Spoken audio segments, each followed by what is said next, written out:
Hello and welcome to a special edition of TTP at Home, because you guys know that speaker race has gotten over the top with the drama. It's so dramatic, and there's a new twist we think you're going to want to hear about. So here we go.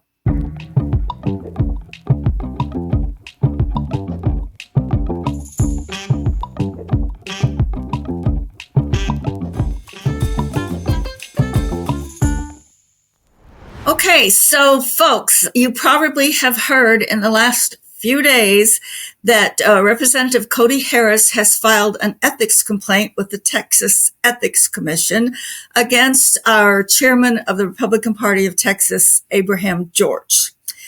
This is a problem, a serious problem. And today on our special podcast, we have Abraham George with us, as well as Tony McDonald, who is an attorney and has defended many of these Ethics Commission frivolous complaints.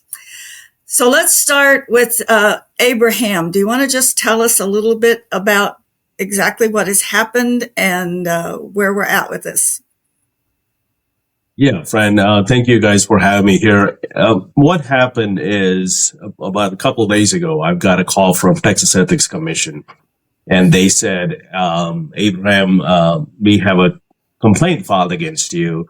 How do you like us to proceed with it? Would you want us to send an email, or do you want it certified? And I said, well, send me an email, but I do want a copy of it. So they said, all right, we'll send you a waiver as well if you want to change your mind. Anyway, they sent that whole thing out, and I read it. It basically said Cody Harris has filed a complaint against me.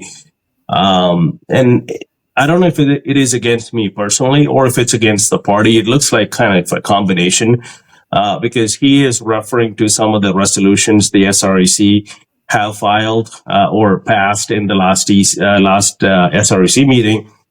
Then he's also referring to a text message that I sent to him, which is true. I did send him a text saying, hey, Cody, along with, I think I sent it to about 25 or 23 House members. It's basically exact same verbiage because I had to text everyone. So I made one template and sent it to every one of them. My basic question is, hey, I would love to have a conversation with you instead of sending a bunch of mailers to your district, which is going to cost the party a lot of money, and some text messages. It would be great to have a conversation. This is about the speaker's race. He did respond. He said, well, I haven't heard from you during my general election. This is your threats don't, make any difference, or don't threaten me or something like that. So I said, all right, that's fine. I figured, if a single text message asking for a phone call is a threat to him, there's no point in having a conversation with him. So I moved on, had conversations with a bunch of other representatives. It's just, kept moving and working the list. So he takes that as a bribery and a threat.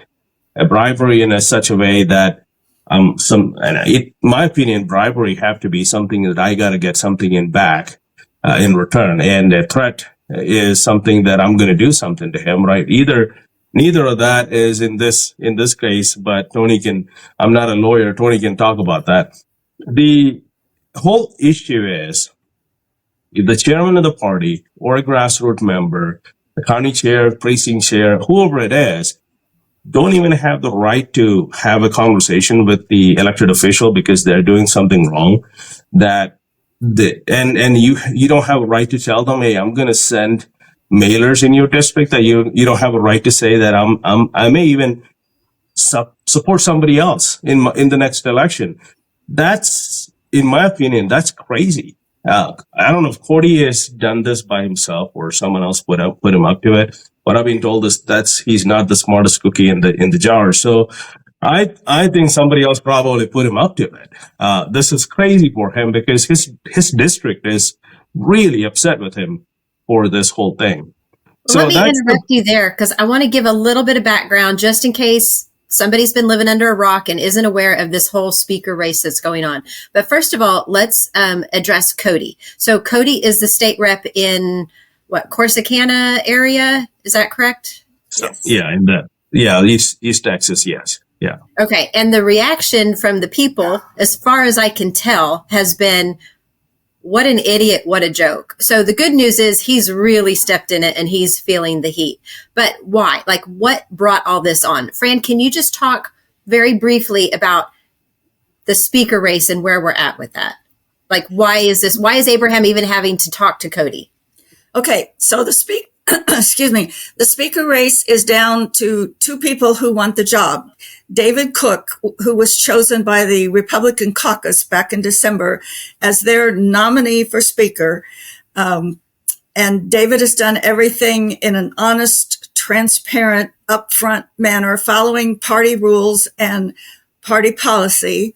And the other person is Dustin Burrows from out in the Lubbock area. And Dustin declared his candidacy one day before the caucus vote. Then he and his friends walked out of the caucus vote when he didn't win. And he has since then conducted his campaign for speaker with lies, deceit, sneaky backroom deals. And to me, the choice is quite clear. But there are a handful of maybe up to 25 or 30 Republicans that are still supporting Dustin Burrows for this position. We know that Dustin Burrows, if he was elected, would turn out to be a Dade Phelan 2.0 version.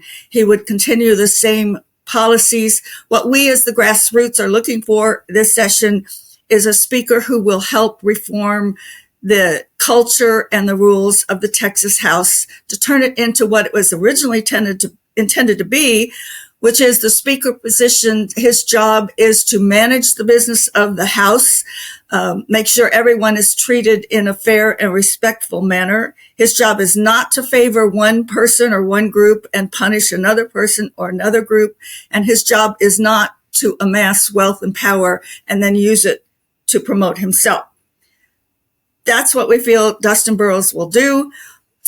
We feel like David Cook has committed to the reforms that we would like to see. So Cody, well, not just that we feel like it, like he has pledged. He's put his name next to our demands. I was just going to say that, and I published that on Facebook the other day. He took the contract with Texas, which is the reform policies that we're looking for. He not only signed it, but he put his initials next to every single item. There are 12 items on there that we're looking to happen. So Cody Harris is one of the handful of Republicans who are supporting Dustin Burrows, who will corroborate and collaborate with Democrats to control the Texas House. As I said, the choice is clear. It lies or honesty, and Republican majority support and Democrat majority support. That was a perfect summary. Thank you for that. So then we get to the point, obviously, where Abraham, as the state chair for the Republican Party, is trying to represent the Republicans and elect a Speaker of the House that will support Republican policy. And then Cody has now, filed his charge against him. So before we really get into this charge that the TEC has, Tony, why don't you give us some background? Because I know this isn't your first rodeo. You have fought with the TEC before, which is very encouraging to the rest of us. You know what you're doing. But we were already looking at a sunset review of the TEC, which probably most people watching this don't even know what a sunset review is. So what is the sunset review? Why is the TEC bad? And where are we at? So all of that, just spew that out of your mouth.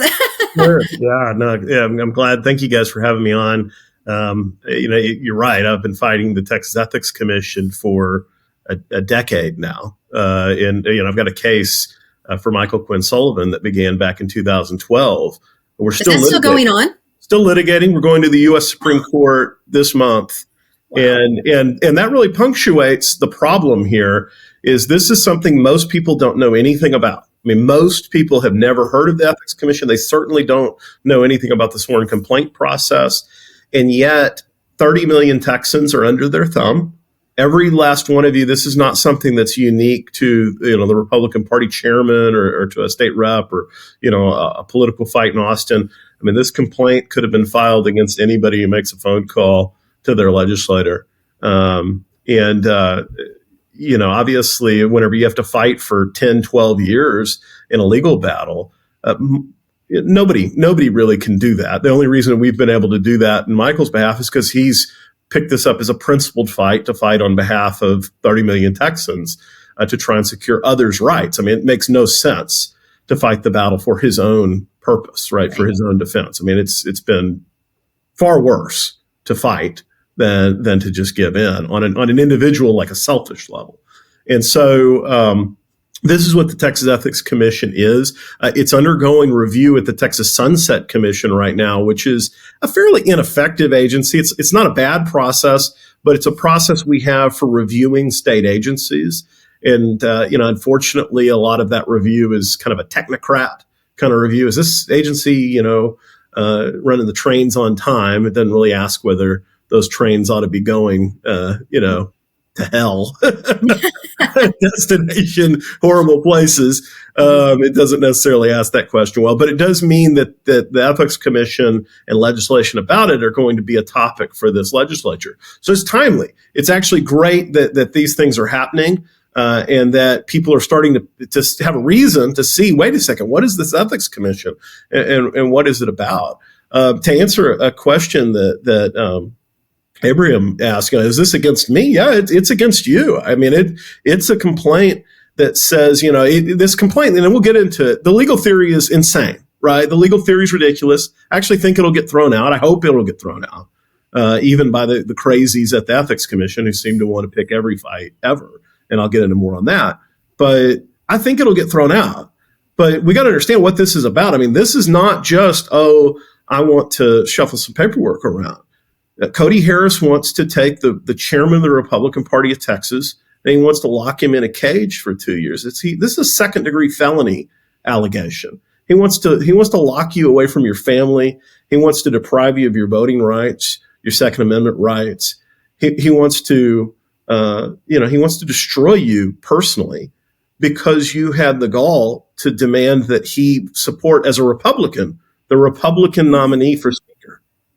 And so this is a weapon.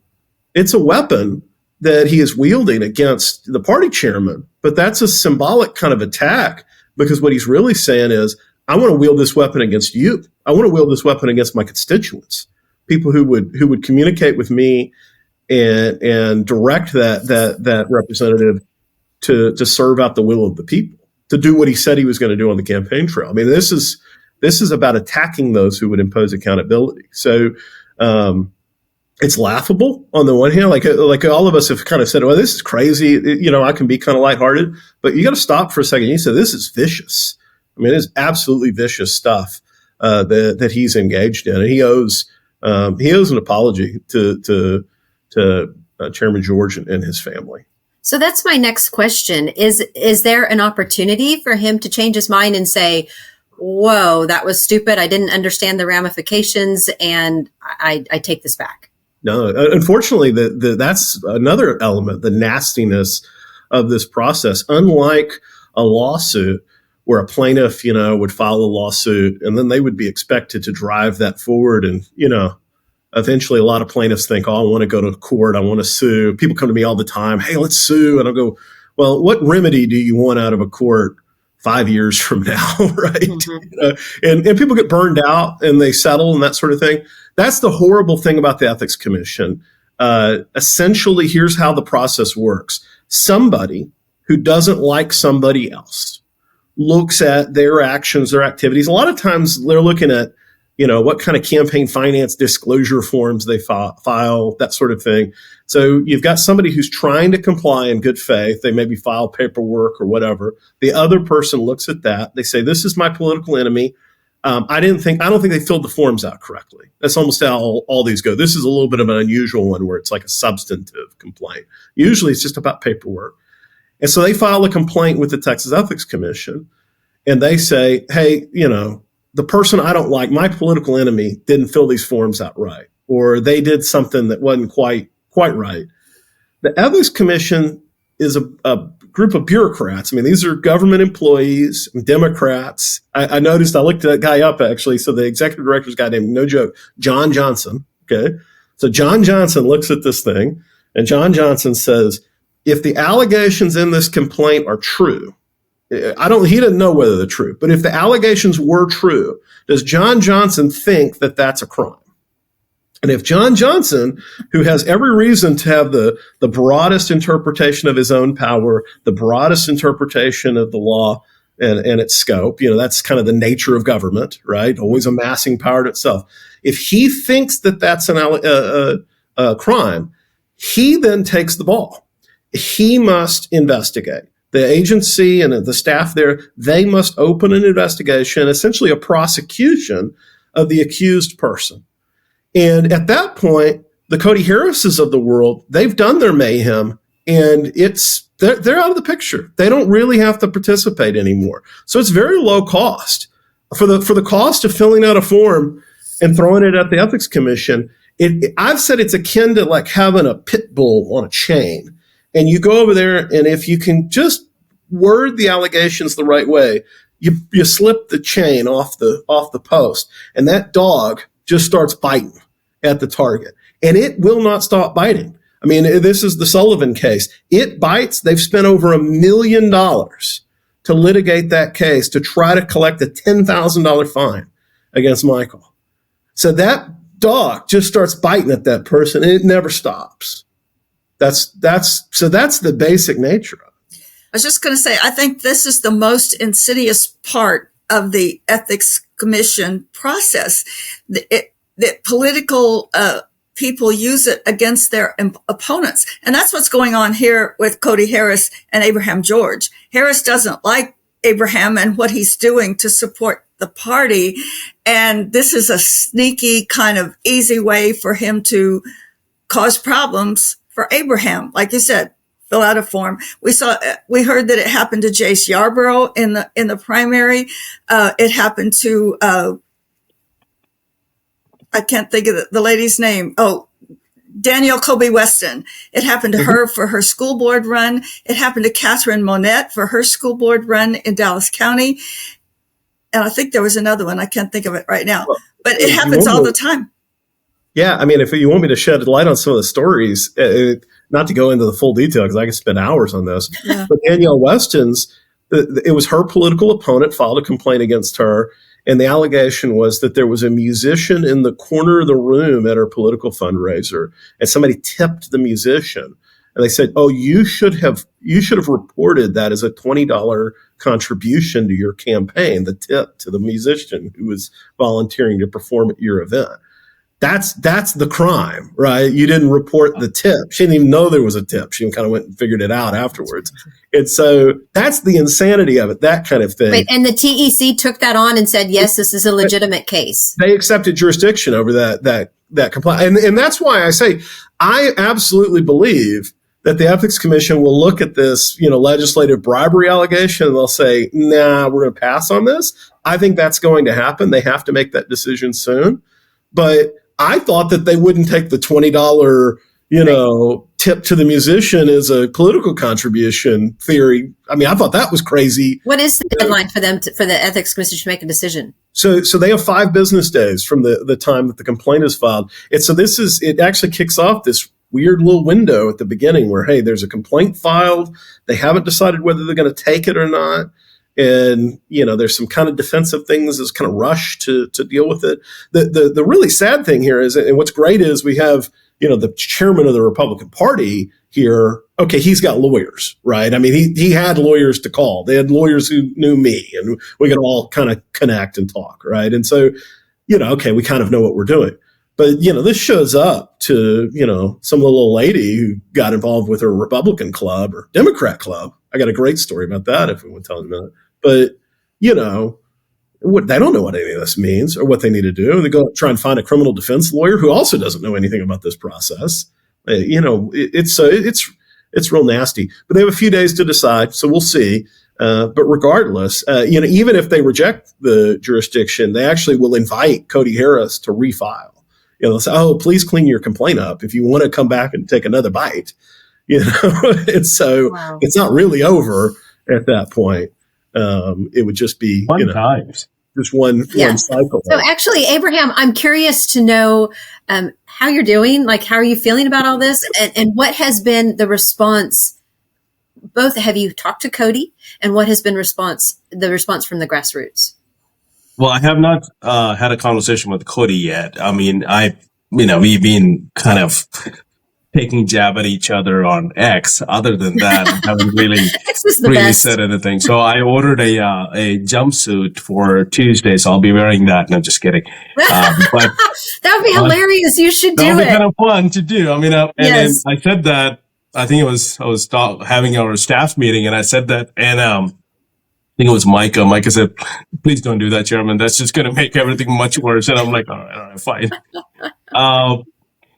But the Grassroots have been very supportive. They're like, when we didn't know we could get in trouble just to having conversations with our representatives.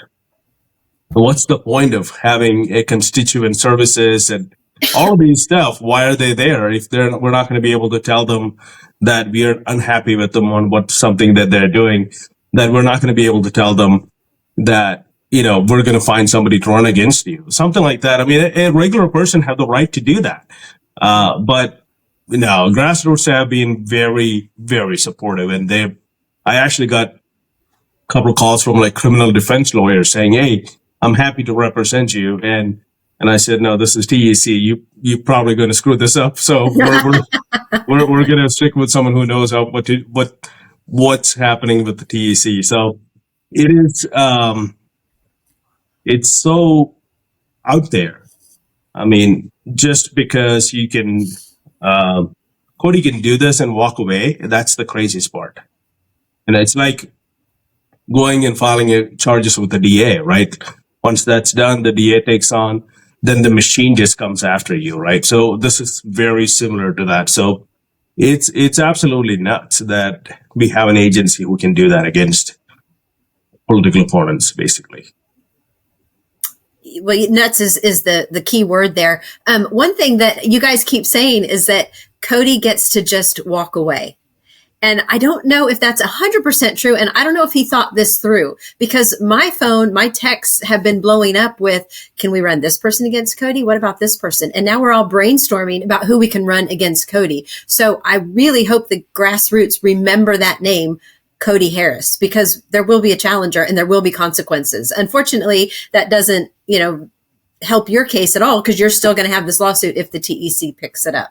So let's talk at this point then about what can the Grassroots do to help Abraham George's case, or is there anything? Yeah, well, I mean, if I can jump in a little bit and talk about it, I don't know that like individual people, I mean, obviously they need to be supporting the party, and Chairman George is doing a great job at the party. And so to support him, and I'll let him, say how he can get support, I'm sure prayer and support for the party. But what we really need here is we need people engaged, contacting their legislators and saying, "Hey, I don't want to be the next target. I don't want to, the next Cody Harris who doesn't like the next, text message that's trying to just be conciliatory, to be, that spiraled into some insane legal theory that makes that a crime. I don't want to be that target. I'm not the chairman of the Republican Party of Texas. I mean, obviously, people, if you ever get a complaint filed against you, look me up, find me, I'll come help you, right? But also, maybe it's just a little lonesome me just trying to do my best to defend you, right? It's not necessarily going to draw the same level of attention and support that something this high profile is going to draw.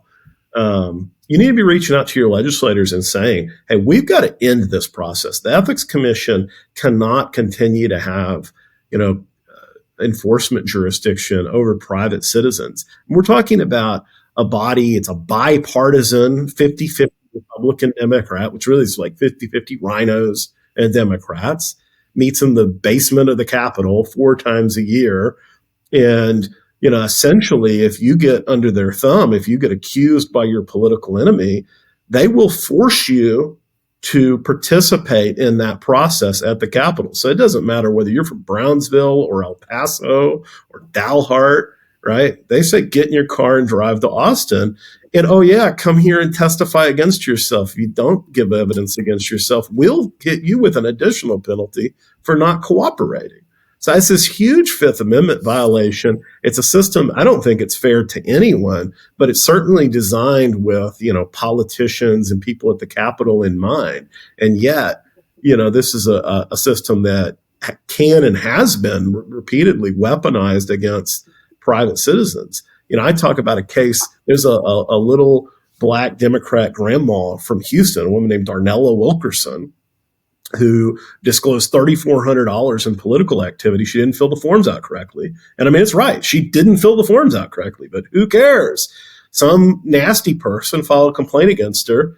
She says, I can't come to Austin. I don't have a car. The Ethics Commission says, tough luck. They hit her with a $15,000 fine for not filling the forms out correctly. And they hit her with another $2,500 fine for not showing up. $17,500 in fines to a little old lady, for disclosing 2 expenditures on a report the wrong way. So this can be welded not just against, the high and mighty, right? And not to say the chairman of the Republican Party is high and mighty, but this is something that is Oh, God, no. it's little old ladies, right? And that poor woman, she's got a judgment now against her recorded in Travis County District Court. It's collecting 8% per annum interest. I mean, she'll have that judgment against her for the rest of her life. So, and that whole process happens in secret. I would have helped that lady. I don't care that she's a little old Democrat. If I'd have known this poor woman who was getting picked on by this commission, this Republican conservative lawyer would have showed up and helped her. Mm-hmm. But I had no idea because it's secret. It's the secret police meeting in the basement. That's this process. Let's talk about who is on the Ethics Commission.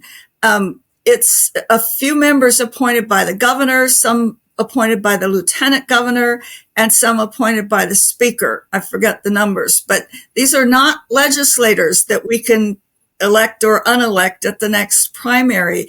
So in addition to contacting our legislators, shouldn't we be contacting the governor, the speaker, and the lieutenant governor about these appointments?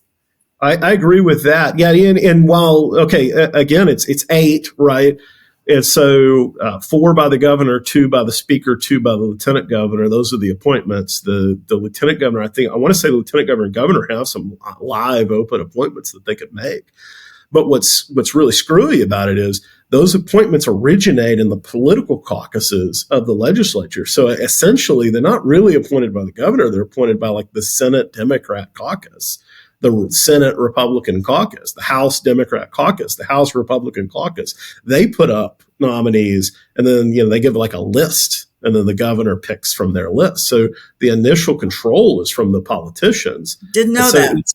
It's very insulated. And so this is a group, they say, oh, we're bipartisan and independent. I said, well, okay, so you're half Democrats and you're unaccountable, right?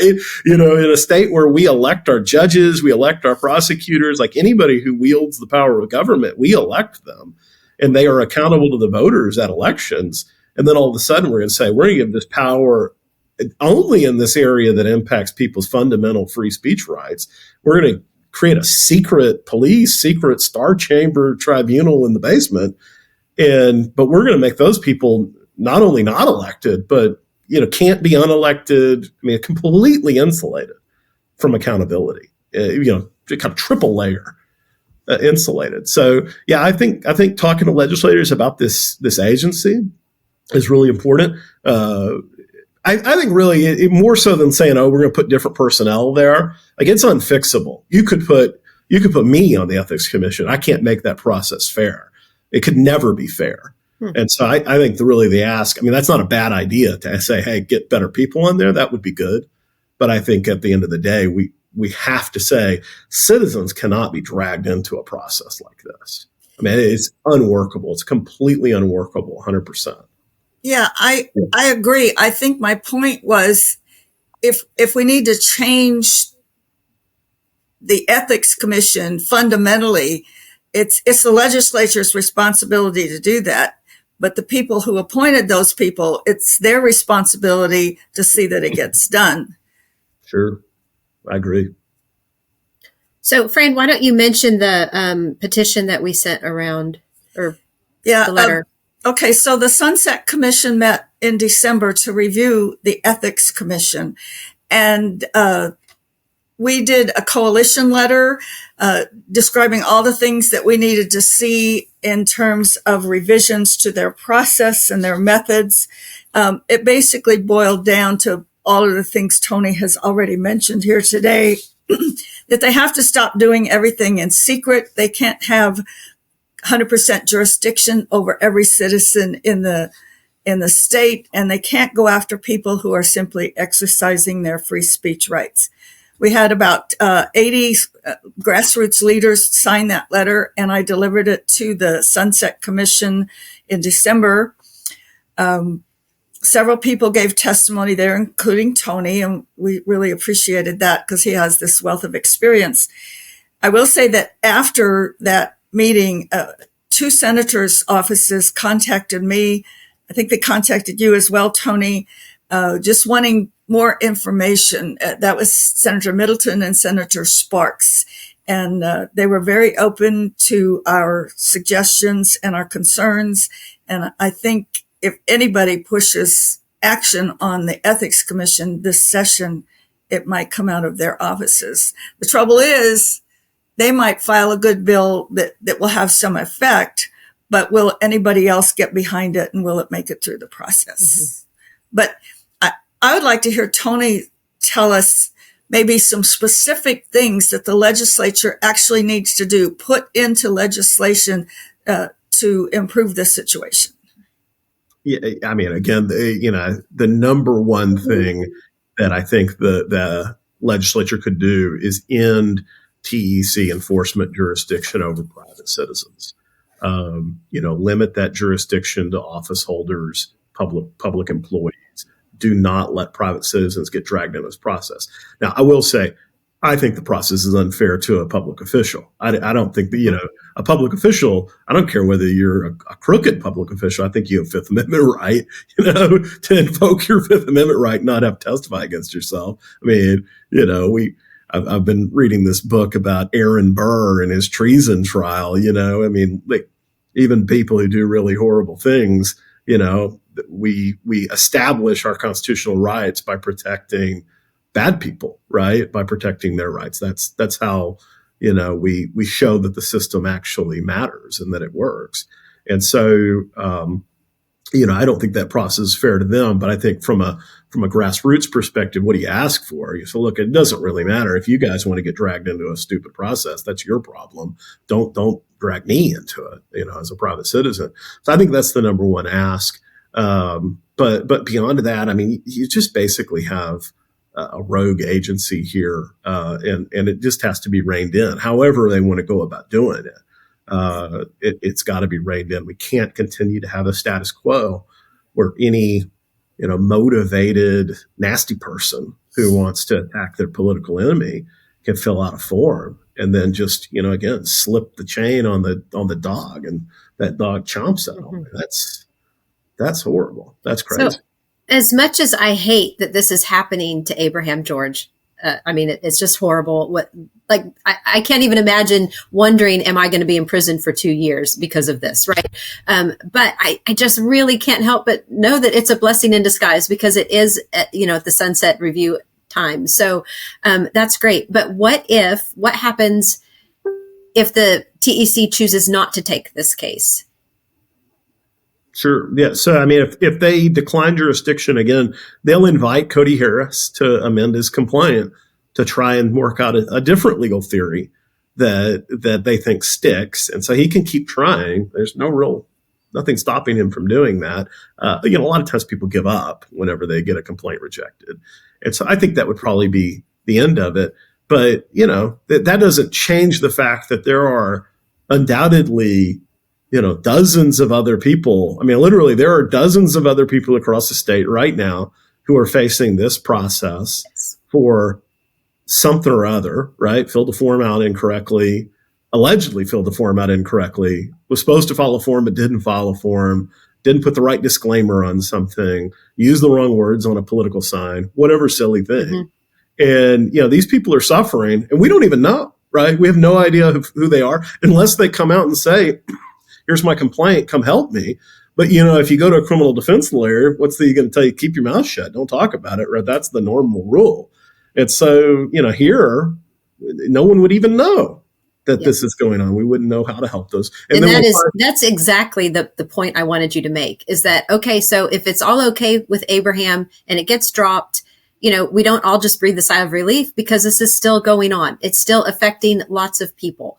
And it could affect just the average grassroots activist. And so now my concern is, are we scaring them? Like, I don't want just your average Joe Blow activist to think, well, I'm going to back off because I don't want this lawsuit, slammed against me. Well, I've gotten two calls since this occurred this week of different kind of precinct chairs and some other kind of lower level people who, you've got nasty people out there who are like, oh, we're going to do this to you now. So it's got a double-edged thing of, do people have a chilling effect on their speech because they say, well, I don't want to get dragged into that. But I think more so, it's actually, there are nasty people out there who go, ooh, this is a creative idea. Well, isn't this a great idea? I could do this to somebody I don't like, right? I had never crossed their mind that they could be a bully in this way. This is a new tool in the tool bag for the. So literally, the only response an activist can and should have is, we will fight this, whether or not Abraham is let off. Right. It has to be fought, and this is the time to do it because it's being reviewed. So, Fran, let's talk about, before I want to end this, because this is just a special podcast and I want it to be this full hour-long thing. But just summarize one more time, what is it that the grassroots need to be doing? Okay, well, as I've learned about the Ethics Commission and how it works and how it happens, the vision I get is from that old saying, if you're a hammer, everything looks like a nail. The Texas Ethics Commission has become a hammer, and they go after anybody and everybody for anything and everything. And that's what we need to stop. I think the best thing we can do is stay after all of our legislators, both representatives and senators, saying you have to do something about this to fix it. And if they come back to you and say, well, what do you suggest? Your response needs to be, that is not my job. That's why I hired you.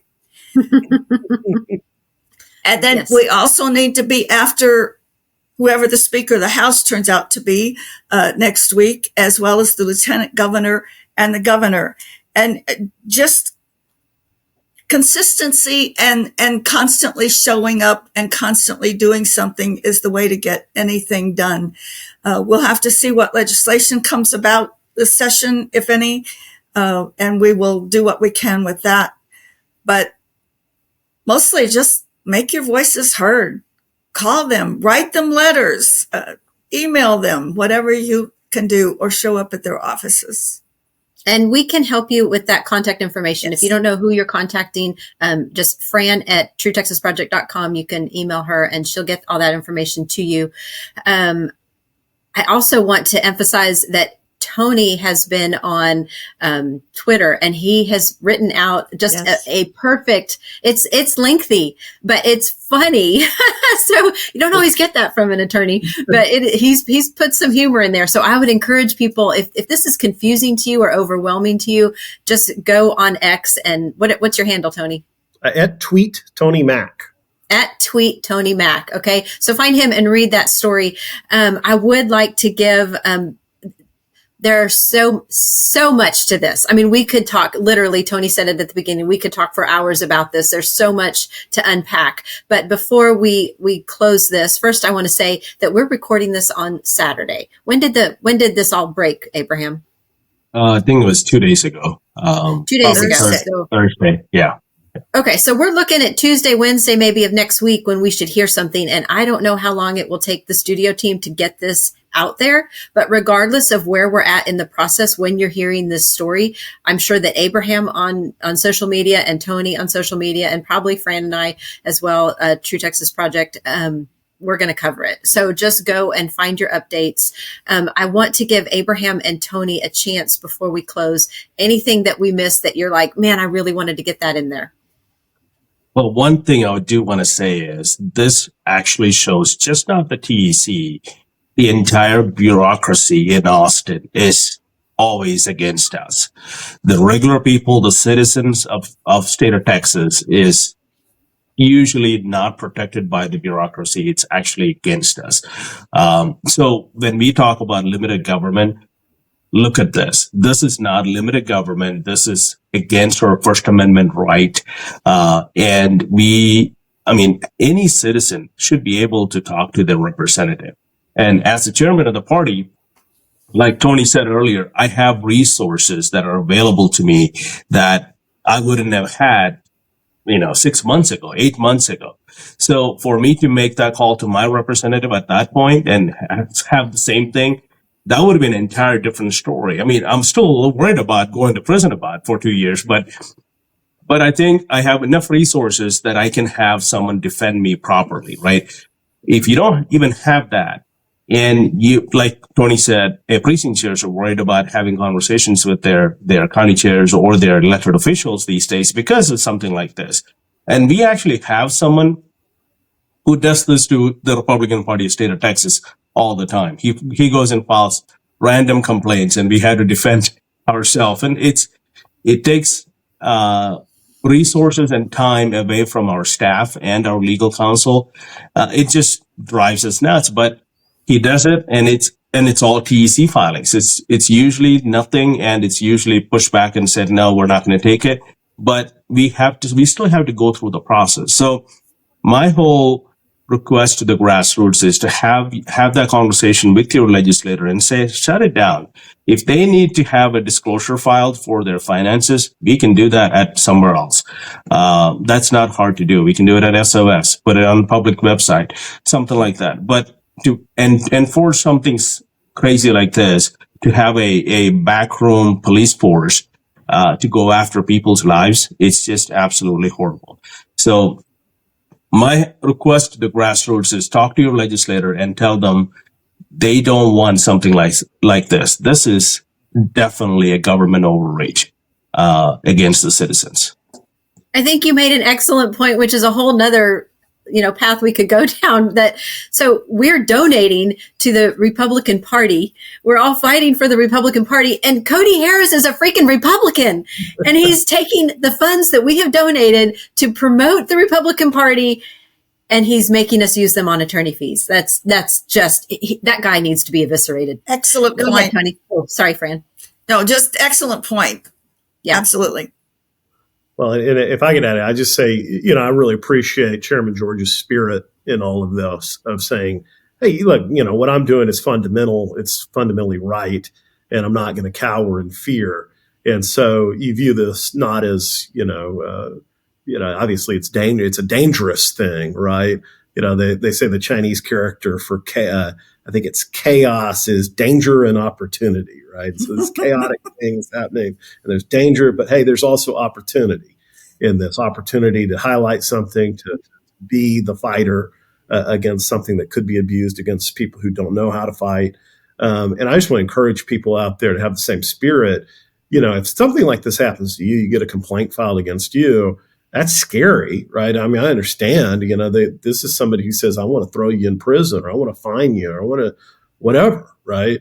But you shouldn't be afraid. I mean, you should reach out and find allies. You can find those through True Texas Project. Come find me. Mm-hmm. And, we can get people who are in the grassroots who are being attacked for their participation. We can get you allies. We can get you help. And if you have help, it's not something to be afraid of. It's something where it's an opportunity for you to suffer a bit. Yeah. But in suffering, we can set an example, and we can lead, and we really can help others in that. This is not something that people should be afraid of. Tony, I love that so much. That is such a positive message. And you are right. Don't cower in fear. Just let it empower you and embolden you. And that is why we have built the True Texas Army, because nobody is in this alone. And we have a statewide presence. We are making waves. We are being listened to. We totally supported Abraham George in his election for specifically that reason. He is a true Texan. So on that happy note, why don't we raise our glasses? Here's to Texas. And here's to true Texans. That's right. Thanks, everyone.